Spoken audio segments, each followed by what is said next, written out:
Diqqat qiling, O'zbekistonda dam olish kunlari qanday ob-havo kuzatilishi ma'lum qilindi. Assalomu alaykum hurmatli tomoshabin, tezkor yangiliklardan birinchilardan bo'lib xabardor bo'lishni istasangiz, like va podpisatsiya tugmachasini bosib qo'yishni unutmang. O'zgidromet ma'lumotlariga ko'ra, oktyabr oyining so'nggi dam olish kunlarida respublika hududlarida iliq va yog'insiz ob-havo saqlanib qoladi. Faqatgina Toshkent viloyatining tog'li hududlarida 25-26 oktyabr kunlari ba'zi joylarda qisqa muddatli yomg'ir, baland tog'larda esa yomg'ir qor ko'rinishiga o'tishi mumkin.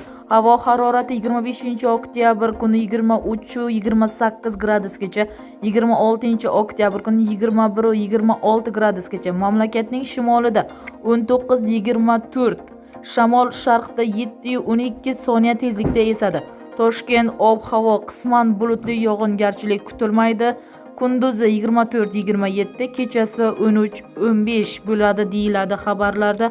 Bizni kuzatishda davom eting. Xabarlarimiz keng va tez tarqalishi uchun obuna bo'lib, like bosib qo'yishni unutmang.